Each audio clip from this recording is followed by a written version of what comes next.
राखी। गांव में करिश्मा नाम की एक छोटी सी बच्ची रहा करती थी। करिश्मा के माँ बाप का बचपन में ही देहांत हो चुका था और करिश्मा गांव के मंदिर के पास रहा करती थी। गांव के कुछ लोग उसे 2 वक्त का खाना दे दिया करते थे और मंदिर के पुजारी जी ने उसके मंदिर में रहने और सोने की व्यवस्था कर दी थी। अरे करिश्मा बेटा, आज सुबह से इतनी उदास क्यों बैठी हो? क्या बात है बेटा?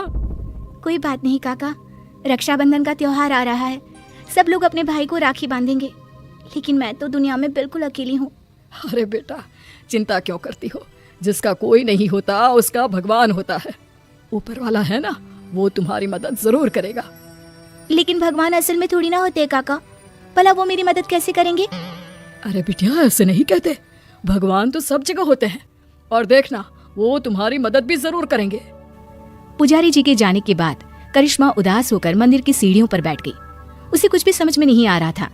तभी कुछ देर बाद मंदिर में एक साधु आते हैं। क्या बात है बेटा, तुम ऐसे चुपचाप क्यों बैठी हो?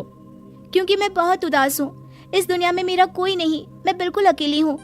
अरे तुम्हें उदास होने की कोई जरूरत नहीं है। ये देखो, मेरे पास एक बहुत सुंदर फूल है, तुम इसमें धागा पिरोकर भगवान के हाथ पर राखी की तरह बांध देना। लेकिन उससे क्या होगा बाबा? उससे कुछ होगा नहीं बेटा, बस तुम्हारा अकेलापन दूर हो जाएगा और तुम्हारे जीवन में खुशियाँ लौट आएंगी। क्या सच में ऐसा हो सकता है? हाँ, रक्षाबंधन वाले दिन सुबह नहा धोकर मंदिर की जो मूर्ति है उस पर फूल की राखी बनाकर बांध देना। इतना कहकर साधु वहाँ से चले गए। अब तो करिश्मा बस हर दिन रक्षाबंधन के दिन का इंतजार करने लगी। 2-3 दिन इसी तरह बीत गए और रक्षाबंधन आ गया। करिश्मा सुबह सुबह नहाकर उस फूल में धागा पिरोकर भगवान के मंदिर पहुंची और उसने वो राखी भगवान की मूर्ति को बांधी। ठीक उसी वक्त वहाँ पर करिश्मा से कुछ साल बड़ा एक लड़का आया और उसने अपना नाम किशन बताया। अरे करिश्मा, तुम्हारी राखी तो बहुत सुंदर है।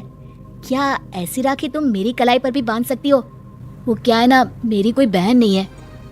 लेकिन ये राखी में जो फूल लगा हुआ है वो मुझे किसी साधु बाबा ने दिया था और मेरे पास दूसरा कोई फूल नहीं है।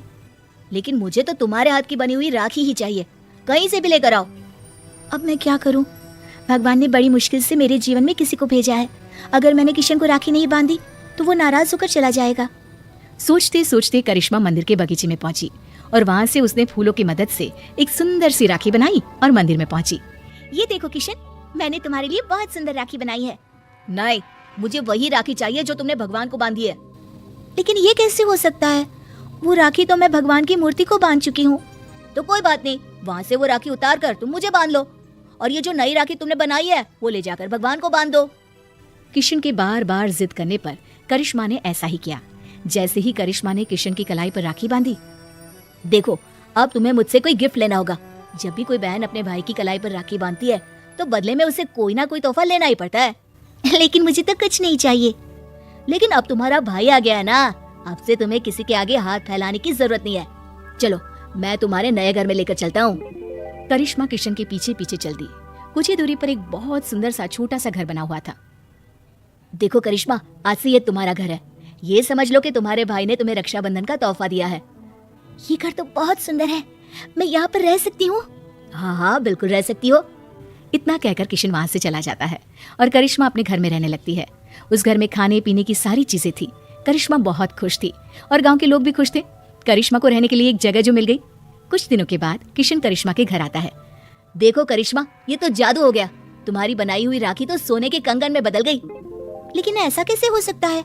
मैंने जो राखी बांधी थी वो तो एक साधारण सा फूल था। नहीं करिश्मा, वो कोई साधारण फूल नहीं था। अगर ऐसा होता तो वो सोने का कंगन नहीं बन जाता। लगता है ये साधु बाबा का ही जादू है। उन्होंने ही मुझे वो जादुई राखी दी थी। लेकिन मैं सोने के कंगन का क्या करूंगा? तुम इसे अपने पास रख लो, ये मेरे किसी काम का नहीं। किशन वो सोने का कंगन करिश्मा को देकर वापस चला जाता है। करिश्मा सोच में पड़ जाती है कि आखिर वो सोने के कंगन का क्या करे। तभी उसके दिमाग में एक तरकीब सूझती है।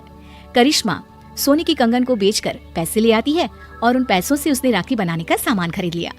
इस तरह उसने अपनी एक राखी की दुकान खोली। अरे वाह करिश्मा, तुम्हारी राखी तो बहुत सुंदर है।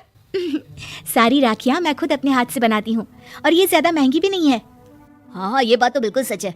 तुम्हारी राखी बहुत सस्ती और सुंदर है। सही कह रहे हो भाई।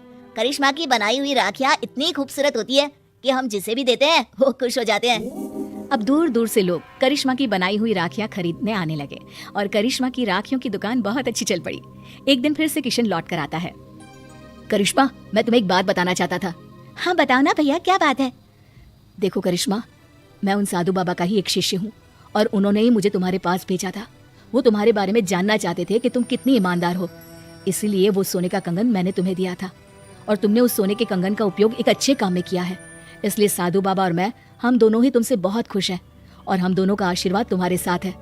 अब आने वाले जीवन में तुम्हें किसी भी प्रकार की परेशानी का सामना नहीं करना पड़ेगा। किशन भैया, तुम्हारे जैसा भाई और साधु बाबा जैसे गुरु पाकर मेरा तो जीवन ही सफल हो गया। मेरी मदद करने के लिए बहुत बहुत धन्यवाद। आपकी दी हुई जादुई राखी ने सच में मेरा जीवन बदल दिया।